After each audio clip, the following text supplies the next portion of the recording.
Notre histoire se passe avec Chaim Sluminski. C'est le directeur de la section des études Chol de Lubavitcher Yeshiva, une yeshiva qui fait aussi des études, une école qui a fait à la fois des études de Kodesh et à la fois des études Chol. Et lui, quand il était enfant, disons que c'était l'enfant le moins assidu. Il était très très mauvais dans l'étude, il avait du mal à s'asseoir, du mal à apprendre, du mal à retenir. Et quand ça arrivait à l'âge de 13 ans qu'il s'apprêtait à faire la bar mitzvah, quand il était enfant, il raconte comme ça que son père, il était super excité à l'idée d'amener son fils, de faire entrer son fils sous le hol ou sous le joug des mitzvot, surtout pour lui qui avait perdu ses parents dans la Shoah, et aujourd'hui, continuer la flamme du judaïsme à travers son fils, pour lui, c'était un moment exceptionnel. Et pour l'occasion, il a prévu une entrevue privée avec le rabbi Yechidout pour amener son fils, pour que le rabbi le bénisse avant la bar mitzvah. Et l'enfant, il était aussi très excité à cette idée-là de rencontrer le rabbi. Et quand il a dit ça à ses copains ils lui ont dit, mais t'as préparé, tu sais que le rabbi, il interroge les bar mitzvahs dans son bureau. Et qu'est-ce que ça veut dire? Oui, quand à chaque fois qu'il y a un élève du cheder de l'école qui vient pour prendre une bracha pour sa bar mitzvah, le rabbi, en même temps, il lui pose des questions sur ce qu'il étudie en ce moment. Et Chaim, quand il entend ça, il est complètement retourné parce que justement, il a des problèmes d'études, il est pas du tout bon dedans. Et c'est le lendemain qu'il a la Yechidout avec le rabbi, l'entrevue, et il a la boule au ventre, il a mal au ventre, il se retourne dans son lit, il a du mal à dormir. Et il dit à son père, papa, j'ai mal. Le lendemain, il dit, papa, j'ai mal, je suis fatigué, je veux pas. Il veut éviter la Yechidout à tel point qu'il a peur et qu'il a honte, et surtout, il aura honte pour son père. On a compte d'un père qui amène son fils dans le rabbi et que le rabbi pose des questions et que l'enfant, il sait pas quoi répondre. C'est triste et c'est très dur pour le père, quoi. C'est beaucoup de chagrin.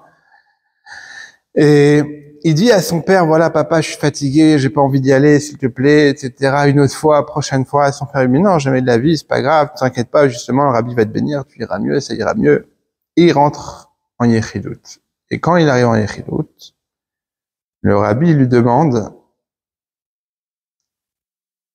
une question, et c'était une question sur une Mishnah, et c'était sur tous les 6 traités, les 6 Darim, les 6 séries de Mishnayot, sur tous les traités de Mishnayot, la seule Mishnah qu'il connaissait, puisqu'il avait reçu en punition quelque temps auparavant. Et donc, il avait reçu une punition là-dessus, et c'est Eric, je pense. Il avait reçu une punition, et ça a fait en sorte que... Et donc, il s'avère que le rabbi lui pose une question sur la seule Mishnah qu'il connaissait, et comment il la connaissait, parce qu'il avait reçu justement en punition. Les punitions, c'est pas tu m'écriras 20 lignes ou 100 lignes, je ne ferai plus ça, c'est t'apprends quelque chose et tu dois bien l'apprendre dans tous les détails. Et lui, il avait reçu quelques semaines auparavant une punition. Sa punition, c'est d'apprendre cette Mishnah en particulier, et donc il la connaissait dans tous ses détails. Et donc, il a demandé, et le rabbi lui demande une question facile, et lui, il dit, c'est pas, waouh, j'ai vraiment de la chance, c'est la seule que je connais, et il répond à cette question-là. Et ensuite, le rabbi pose une deuxième question beaucoup plus difficile, sur une marloquette, sur un débat un désaccord qu'il y a dans la Sefa, dans la fin de la Mishnah. Et lui, comme il avait appris justement dans les détails avec les commentaires, il connaît ça. Et puis ensuite, voilà, les Yechidout se terminent, le rabbi lui donne une bracha, que ça soit un chassid Yireh Shamayim Velamdan, c'est les Racheteval, les initiales de Chayal, un soldat d'Hachem, et la Yechidout se termine. Et quand la Yechidout se termine, il sort, son père, et lui dit, son père, il était ébahi, il était waouh, il était super satisfait, il a dit, j'attendais pas autant de toi que tu vas devenir un grand, dans Israël. Et cette histoire-là, pourquoi je raconte ça? On va la voir, elle a un petit lien avec, même un grand lien avec la paracha. On va revenir là-dessus après. La paracha de la semaine, parachat Chukat, on voit plusieurs choses. Chukat, ça parle de la loi de la vache rousse, qu'on devait asperger le 7e jour après qu'une personne avait été en contact avec un mort, et donc elle était devenue impure. Donc, à travers les cendres de la vache rousse, en l'aspersion de ces cendres-là, elles devenaient pures. Ça, c'est Chukazot, Chukatator. On parle de plusieurs sujets, et on parle aussi du décès de Myriam. Myriam, c'était la sœur de Moïse et de Aaron, de Moshe et Aaron. Alors que Moshe et Aaron sont dans leur tente en train de faire, entre guillemets, on peut appeler ça le deuil de leur sœur, ils entendent un brouhaha à l'extérieur, de l'excitation. Ils sortent et ils voient tout le peuple juif en train de crier, de se plaindre. Qu'est-ce qui se passe? On n'a plus d'eau, on n'a plus d'eau. Moshe se rend compte que depuis que Myriam est décédée, le Be'era chez Myriam, le puits de Myriam, s'est arrêté. Alors, pendant que quand les Juifs sont sortis d'Égypte, ils sont restés dans le désert pendant 40 ans. Et là, on est d'ailleurs la dernière année des 40 ans où les Juifs sont dans le désert. Et quand on est dans le désert, il n'y a ni eau, il n'y a ni arbre. Comment ils ont fait pour survivre? Ils ont survécu de manière miraculeuse. C'est-à-dire que l'eau, il venait grâce au puits de Myriam. Par le mérite de Myriam, il y avait l'eau qui coulait abondamment et donc qui permettait d'abreuver tout le peuple juif. Ils avaient la manne qui tombait du ciel, qui remplaçait la nourriture. Ils avaient les habits qui grandissaient en même temps qu'eux. Ils vivaient dans un monde merveilleux. Et quand Myriam est partie, elle est décédée, le Be'er, comme il n'y avait plus son mérite, le Be'er, le puits de Myriam, il s'est également asséché, il a disparu. Et donc il fait chaud, les gens ils ont soif, ils commencent à dire à Moshe Rabbeinu, on va traiter d'Égypte. Voilà, ils disent, voilà, tu nous as emmenés ici pour mourir, etc. Donc tout le monde se rassemble, ils veulent boire. Moshe Rabbeinu, il demande à Hachem quoi faire, et Hachem lui dit, va parler, prends ton bâton, et va parler au rocher. Il y avait plusieurs rochers. Alors ils sont à la frontière d'Israël, hein, ils sont à l'aube de la rentrée en Israël, et donc il y a plusieurs rochers. Et Moshe Rabbeinu, il parle au rocher, à un des rochers qui croyait être celui de Myriam. Or, le rocher ne réagit pas, il n'y a rien. La foule commence à s'impatienter et à dire, ouais, entre guillemets, t'as perdu ton pouvoir, et comme par hasard, dès qu'il y aura de l'eau qui va couler, tu vas dire que c'est toi qui as fait le miracle. Moshe Rabbeinu s'énerve. Il dit, Shimuna Amorim, écoutez-moi, rebelles que vous êtes, bande de rebelles. Et en s'énervant sur eux, il frappe sur le rocher. Et en frappant sur le rocher donne de l'eau. Il y a l'eau qui sort. Et ça, cet épisode-là, elle était fatale pour Moshe et Aaron. Dieu il leur a dit, à cause de ça, de ce comportement-là, vous n'allez pas rentrer en Eretz Israël. Surtout toi, Moshe. Aaron, on sait où est-ce qu'il est enterré. Aaron Akon, il est enterré en Jordanie. Il y a toujours son cercueil. Moshe Rabbeinu, on sait qu'il est monté sur Har Nevo. On ne sait pas où est-ce qu'il est enterré exactement. La Gemara, elle demande comment ça se fait qu'on ne sait pas où est-ce qu'il est enterré, Moshe Rabbeinu. On raconte même que les Romains, ils ont voulu attraper son cercueil. Ils sont montés sur la montagne et quand ils sont arrivés en haut, ils ont vu que le cercueil il était en bas. Quand ils sont descendus en bas, ils ont vu que le cercueil il était en haut. Alors ils ont mis une brigade en haut, une brigade en bas. Celle d'en bas, elle voyait le cercueil en haut, celle d'en haut, elle voyait le cercueil en bas. Et comme ça, le cercueil de Moshe Rabbeinu, il reste inaccessible jusqu'à aujourd'hui. Et la Gemara, elle demande, pourquoi le cercueil de Moshe Rabbeinu, il est inaccessible? Pourquoi on peut pas trouver le cercueil de Moshe Rabbeinu? Après tout ce qu'il a fait pour le peuple juif. La Gemara de répondre, parce que le cercueil de Moshe Rabbeinu, il est tellement puissant, tellement saint, tellement kadosh, que si les enfants d'Israël, ils vont prier là-bas pour recevoir Mashiach, en demandant, on veut Mashiach, on veut que l'exil prenne fin, on veut que Mashiach se dévoile aujourd'hui, maintenant, tellement que l'endroit, il est puissant, et on sait que pèleriner les tzadikim, quand on va pèleriner un tzadik, les bakashot, les demandes qu'on fait, elles se réalisent. par la puissance du Kever de Moshe Rabbeinu, Dieu il est obligé d'exaucer ça et de faire venir Mashiach. Or, étant donné que le travail n'est pas encore terminé,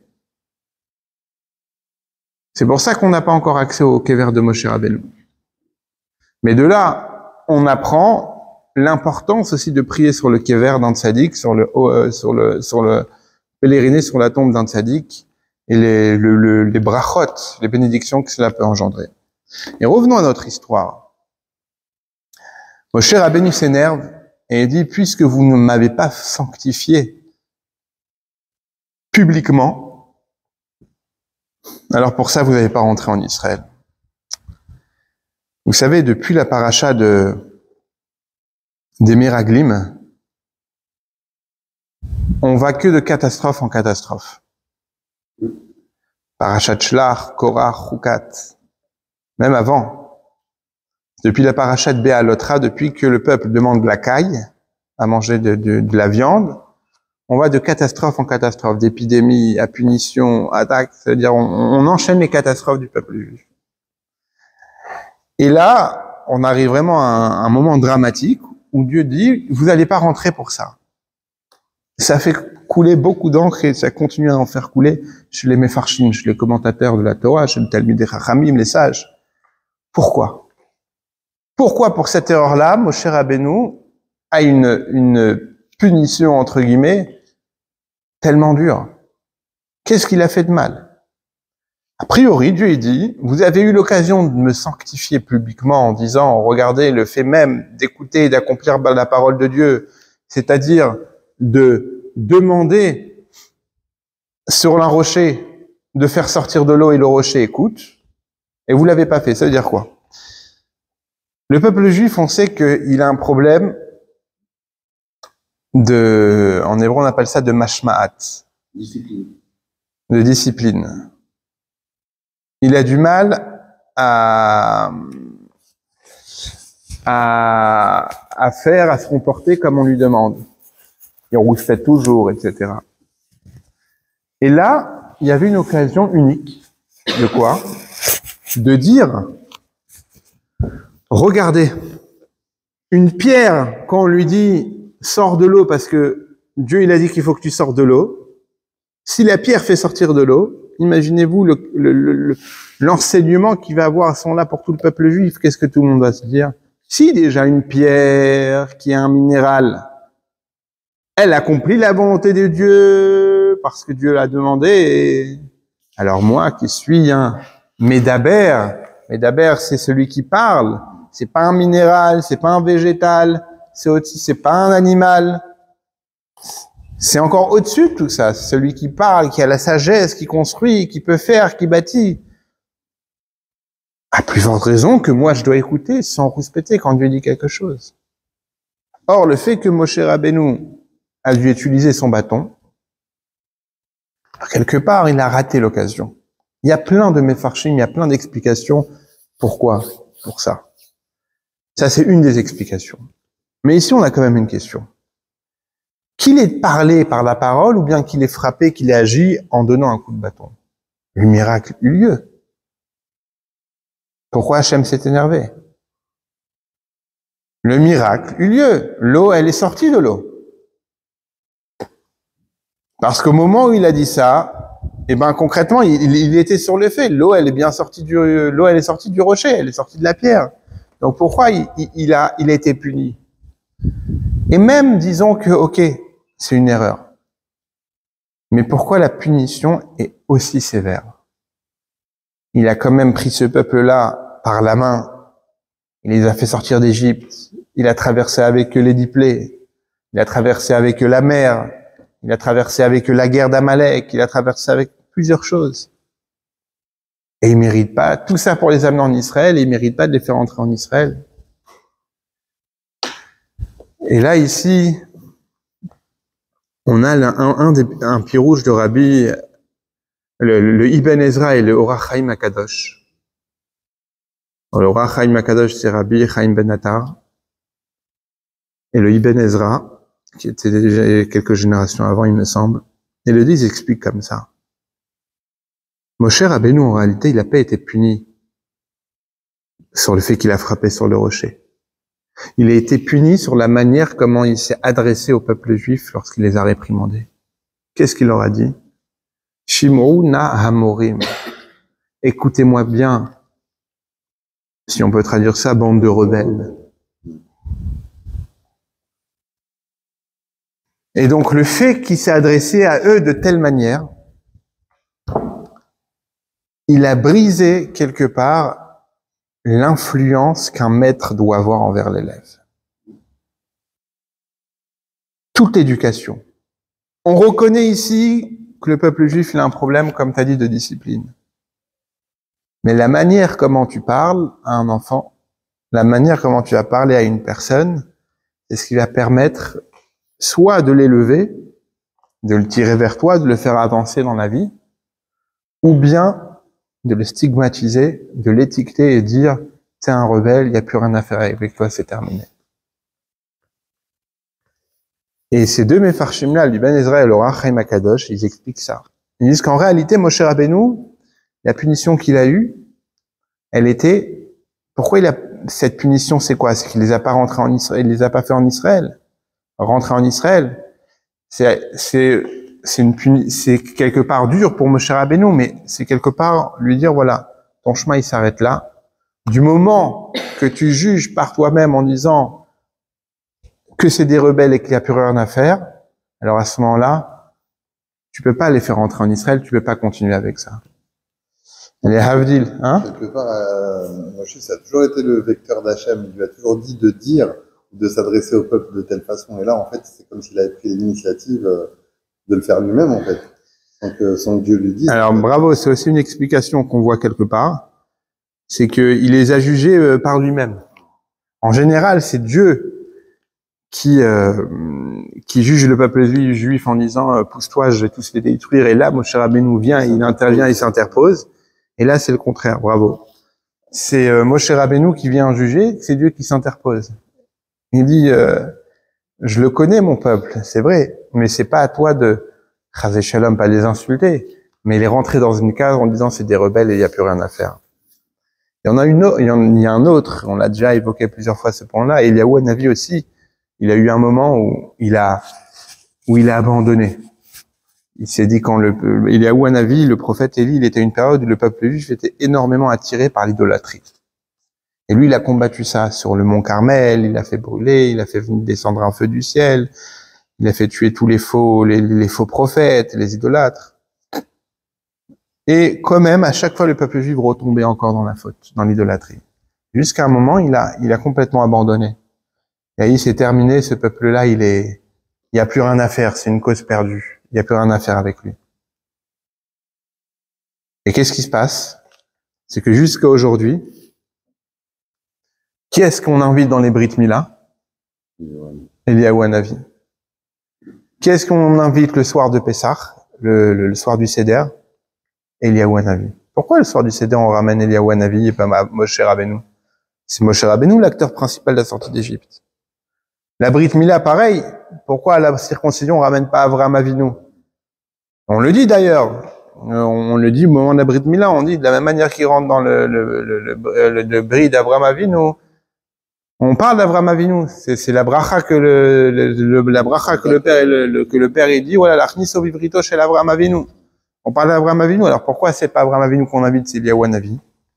Parce que justement, Dieu lui montre et le peuple juif lui montre. Tu vois, Eliyahu Hanavi, toi, à un moment, t'as abandonné sur nous, t'as dit, t'as fait Yehush. Yehush, ça veut dire désespéré. T'as désespéré de nous, que c'était terminé, qu'on allait être idolâtre et qu'on allait se retourner de Dieu. Regarde comment des générations après, des millénaires après, on est toujours là. On fait toujours l'alliance avec Dieu. On mentionne toujours la sortie d'Égypte. On commémore toujours la sortie d'Égypte. Cette naissance-là du peuple juif et son attachement à Dieu. Et quelque part ici, avec Moshe Rabbeinu, c'est dur de dire le mot erreur qu'il est. Mais ce qu'il a fait, c'est que aussi, il s'est adressé au peuple juif en les rentrant dans une case en disant vous êtes des rebelles et donc et donc à ce moment-là il y a une scission qui s'est passée. Donc c'est pour ça que le chemin entre guillemets pour lui il s'arrête là. Ça, c'est un des points qu'on voit dans la paracha. C'est une des explications. Il y a encore beaucoup d'autres explications là-dessus. Jusqu'à aujourd'hui encore, on cherche, on trouve, on étudie. À Forba, va Forba des Choulaba, comme je pense qu'il y a la Zaken qui dit ça. Non. C'est Ben Bagbag qui dit ça dans le Pirkei Avot. La Torah, il faut la retourner, encore la retourner parce que t'as tout à l'intérieur de ça. Ça, c'est un des points qu'on voit. Des Choulaba, parce que tu as tout à l'intérieur. Quand on dit la retourner, ça veut dire que l'étudier dans tous les sens. Pas d'étudier une seule ligne et c'est terminé. Et ça, voilà, c'est en rapport avec l'histoire du rabbi que je racontais avant. L'enfant, quand il est sorti de la Yechidout, il a compris que le rabbi avait Ruach HaKodesh. Il avait l'esprit divin. On lui aurait pu lui poser une question et que l'enfant n'aurait pas su. Comment l'enfant se serait senti? Dire, je suis nul. J'ai échoué. Et un enfant qui dit j'ai échoué, il va arrêter de se battre. Il va perdre confiance en lui. Il va perdre confiance en lui. Il va se dire c'est pas pour moi. Mais quand tu interroges un enfant sur le sujet qu'il maîtrise le mieux, et que l'enfant arrive à te répondre, et encore plus quand tu es un homme comme le rabbi, imaginez-vous la confiance qu'il y a dans un enfant. Le rapport entre Moshe Rabbeinu et les Béné Israël, c'est aussi ce rapport un petit peu père et enfant. Et donc, au moment où Moshe Rabbeinu s'adresse à eux en disant vous êtes des rebelles, quelque part il les stigmatise.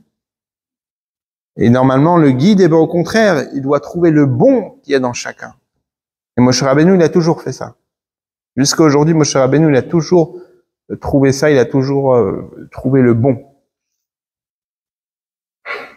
Et ça, c'est un des points. On voit une autre histoire dans la paracha avec Kenaani Melech Arad. C'est qui? On va y revenir, mais ici, en fait, de quoi on parle? C'est qu'il y a un roi qui décrète, qui vient déclarer la guerre à Israël. C'est qui ce roi-là? C'est Kenaani Melech Arad. On dit que c'est Kenaani, le roi de Arad. Il vient avec son peuple, avec une armée, pour combattre le peuple juif. Et le peuple juif prie à Dieu de gagner cette guerre-là. Et c'est très intéressant. Pourquoi? Parce qu'en réalité, qui était Kenaani Melech Arad? Vous savez, c'était qui? C'était Amalek. Amalek, il est revenu. Sauf que, il s'est déguisé. Il n'est pas venu sous la forme d'Amalek, mais il est venu comme s'il s'est déguisé en Kénanéen. Il a fait son Purim. Exactement. Il a fait son Purim, il s'est déguisé. Pourquoi? Parce que il savait que quand il y a eu la première guerre contre Moshe Rabbeinu, qu'est-ce qui s'est passé? Amalek s'est attaqué au peuple juif lorsqu'il est sorti d'Égypte. C'était le premier à s'attaquer. Jusqu'à aujourd'hui, on a une mitzvah de l'effacer, de l'annuler. Et Moshe Rabbeinu, il a écrit que tant qu'il avait les mains levées vers le ciel, les mains en haut, Israël gagnait. Quand il avait les mains baissées, les mains tombaient. Et donc Amalek, il a compris la stratégie. Il s'est dit, en réalité, c'est les tfilotes, c'est par leurs prières qui me font tomber. Et qu'est-ce qu'il a dit? Il a dit, je vais me déguiser. Comme ça, quand ils vont prier Dieu, ils vont dire, Dieu, donne-nous les Kénanéens entre nos mains.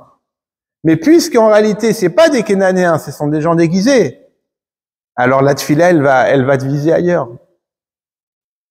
Vous avez compris ou pas? Ouais, ça veut dire que, exactement, ça veut dire que tu te fais passer pour qui t'es pas. C'est un leurre. Il s'est déguisé. Comme ça, ils vont prier pour que Dieu il leur donne les Cananéens. Mais puisque nous on est Amalek, ben la prière elle va pas marcher puisque elle s'adresse à quelqu'un d'autre. Mais là où il s'est trompé, c'est que quand le peuple juif il a prié à Hachem, il n'a pas dit donne-nous les Cananéens, il a dit donne-nous nos ennemis, ceux qui à Kamim Alenu, ceux qui se lèvent contre nous, aide-nous à les combattre. Et c'est une histoire très intéressante. À chaque histoire que la Torah elle raconte, il y a plusieurs enseignements à sortir de là. Déjà, on voit les stratégies qu'il y avait. que la guerre matérielle, elle doit toujours être mêlée à la guerre spirituelle. Et ça, Amalek, l'ennemi juré d'Israël, l'a compris. Il dit qu'Amalek, il a compris que la tfila contre lui, c'est ce qui va le faire perdre. Alors, il n'a pas trouvé une stratégie comment physiquement être plus fort qu'Israël, en ramenant plusieurs armées, en montant des embuscades. Il aurait pu, puisqu'ils étaient il y avait des montagnes, ils étaient dans le désert, il aurait pu faire toutes sortes d'embuscades, toutes sortes de stratégies. Non. Il a compris que la force des Juifs, c'était quoi? C'était la prière. Alors toi, tu vas me dire, quelqu'un qui est malin, il dit, ouais, ils vont prier contre nous, il va prier, donc le combat, il est perdu, ils ont dû avec eux. Mais Amalek, là où on voit le mal d'Amalek, c'est qu'il veut même défier Dieu, mais dans les règles de la nature. C'est-à-dire, il a dit, ok, la prière, elle va marcher, mais on va faire en sorte que se faire parfait pour les autres, comme ça, la prière, elle va passer à côté. Et nous, on va pouvoir combattre. Donc là, on voit aussi la ruse d'Amalek, on voit comment Amalek, il est dangereux. Et Amalek, c'est la malice, c'est le doute, c'est le safek, c'est celui qui se déguise. C'est-à-dire que parfois, le Yetzirah, et pas que parfois, très souvent, le Yetzirah aussi se déguise. Il se déguise en religieux, je parle bien sûr une image, c'est une métaphore, il se déguiser en quelqu'un de bien et que dit mais vas-y, viens, c'est bien, etc. Mais en réalité, derrière c'est Amalek parce qu'il est là pour te refroidir.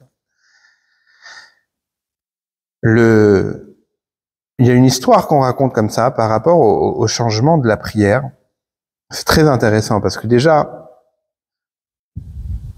vous savez, aujourd'hui, quand il y a des gens qui sont malades, Eric, il doit bien connaître ça, c'est que qu'est-ce qu'on fait quand une personne, elle est dans un cas désespéré, souvent on lui rajoute un prénom. Et le fait de rajouter un prénom, ça lui change son mazal. Où est-ce qu'on a vu ça? Dans la Torah, c'est à qui est-ce que Dieu il a changé le nom, le prénom? Jacob. Non? Avant ça, avant. effectivement, Yaakov, il lui a donné aussi le nom d'Israël. Abraham et Sarah.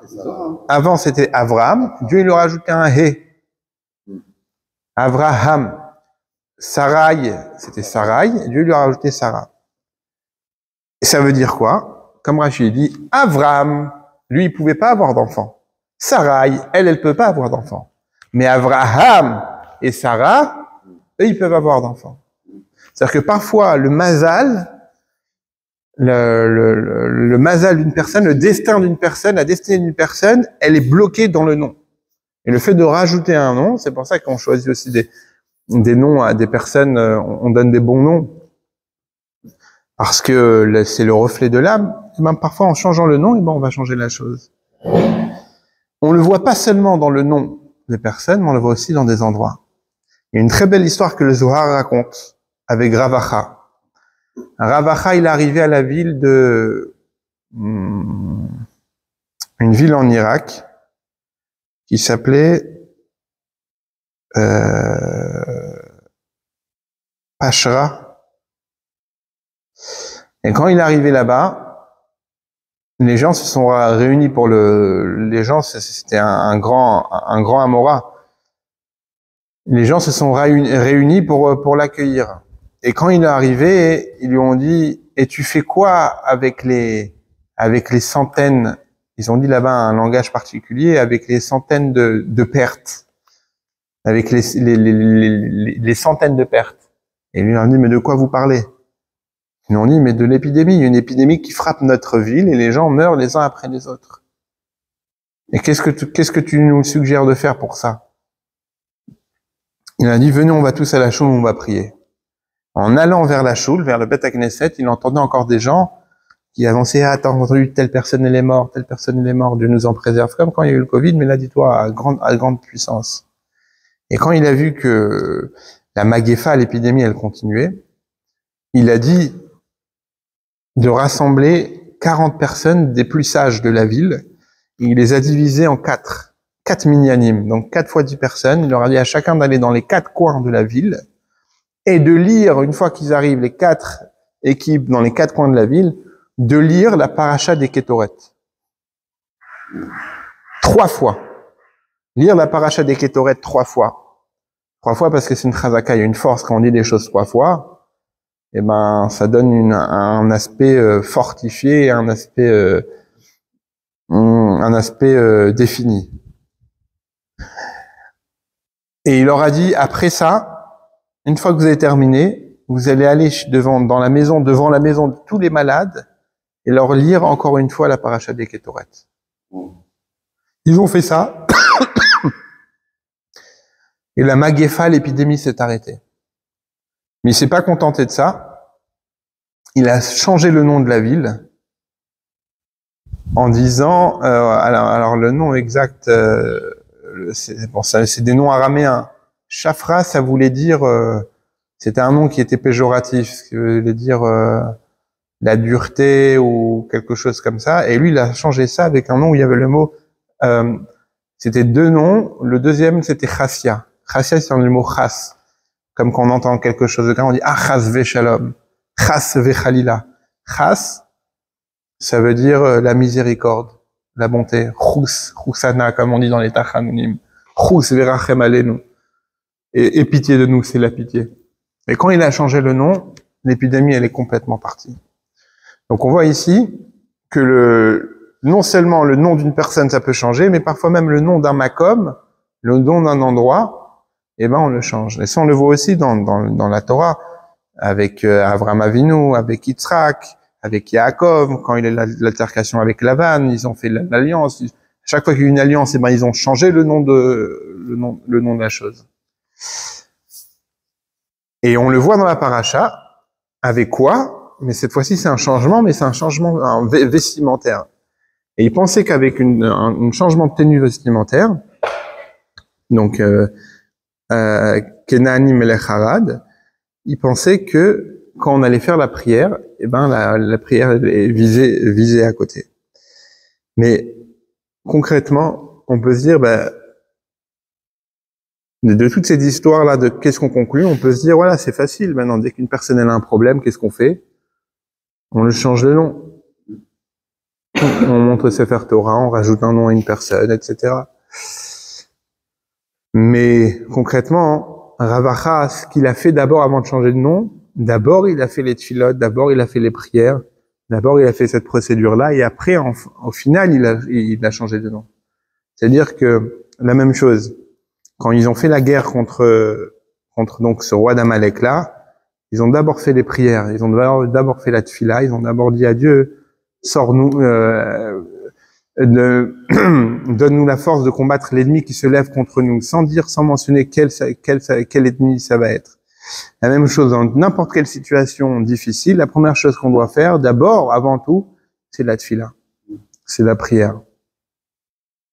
Et ce qu'on retient aussi de l'opération Am Kelavi, quand il y a eu l'attaque contre l'Iran, l'attaque préventive, c'est rapporté que dès que les avions ils ont décollé, tout le cabinet de la défense, le cabinet militaire, dont Bibi Netanyahou, eh ben ils ont tous mis la kippa et ils ont lu des Tehillim.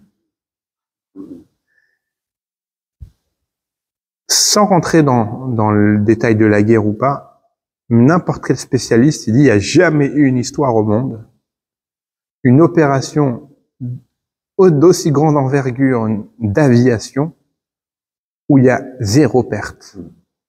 Il y a eu au total 3 drones qui ont été abattus, au total. Mais sans perte humaine, sans rien. Mais d'avoir autant d'avions mobilisés, 250 avions, 300 avions, et qu'il y a eu aucun problème technique. Aucun pilote, d'ailleurs, les Iraniens au début ils voulaient faire croire ça, que oui, ils avaient capturé une pilote, etc. Ça va du miracle. Ça en va du miracle.